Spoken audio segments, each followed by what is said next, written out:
يا ترى ايه الحاجة اللي الستات ما يعرفوش يعملوها؟ سؤال مفاجئ، الإجابة محتاجة تفكير. احنا بقى راجعنا التاريخ وشوفنا الستات ممكن يعرفوا يعملوا ايه، وكل يوم هنعرفكم قصة واحدة كانت جديرة بلقب ست الستات. ست الستات مع ميادة توفيق على راديو كامل، محطة على المحطة.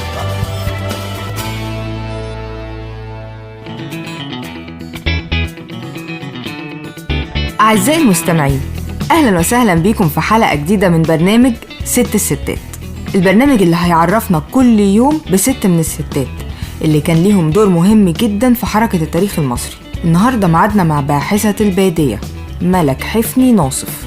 ملك أديبة ومصلحة اجتماعية مصرية، ليها دور تنويري مهم جدا في بداية القرن العشرين، وهي بنت الشاعر والقانوني وأستاذ اللغة حفني بيك ناصف اللي هو واحد من المؤسسين للجامعة المصرية.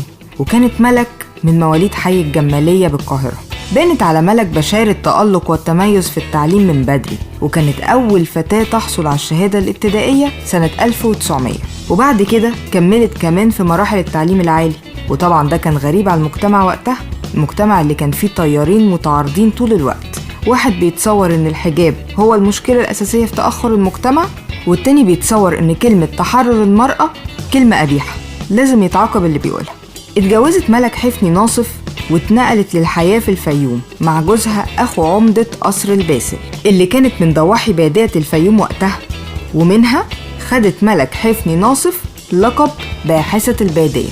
ركزت ملك حفني ناصف في نضالها لتحرير المرأة على مناقشة الأفكار السائدة في المجتمع وقتها، وكانت مقالاتها بتتنشر في مجلة الجريدة وقتها، وجمعتها بعد كده في كتاب اسمه النسائيات اتطبع في جزئين، وكتاب تاني كان اسمه حقوق النساء للأسف ماتت قبل ما تكمله. كان أهم ما يميز ملك حفني ناصف هو الاعتدال والتوسط والقدرة على الإقناع والمناقشة بالحجج والبراهين المنطقية وبالنصوص كمان، فكانت بترد على الرافضين لتحرر المرأة بآيات القرآن اللي بتساوي بين الطرفين عشان ما يبقاش الدين حجة على عدم المساواة.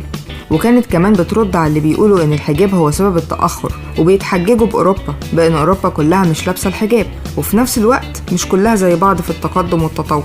اهتمت ملك حفني ناصف بالعمل الاجتماعي على الأرض وبين الناس، وما كانتش بتنظر وبتتكلم وخلاص، فشاركت في تأسيس بعض الجمعيات الأهلية زي جمعية الاتحاد النسائي التهذيبي اللي كانت بتضم سيدات وفتيات من مصر وخارجها، وكانت بتسعى لتحرير المرأة من غير ما تنفصل عن مجتمعها ولا عن تراثها. وكمان أسست جمعية للتمريض كانت بتبعت المساعدات للمناطق المنكوبة في مصر أو خارج مصر. أصيبت ملك حفني ناصف بالحمى الإسبانية ورحلت عن دنيانا في 17 أكتوبر سنة 1918 وعمرها كان 32 سنة. لكن بعد ما سابت مجهودات عظيمة خلت شعراء كبار زي حافظ إبراهيم وخليل مطران ومي زيادة يخلدوها ويبكوها في قصايدهم، وبعد ما بقت جديرة بلقب ست الستات. خلصت حلقتنا النهاردة من برنامج ست الستات، كانت معاكم ميادة توفيق على راديو كامت. راديو كامت، محطة على المحطة. كنتم مع ست الستات مع ميادة توفيق على راديو كامل، محطة على المحطة.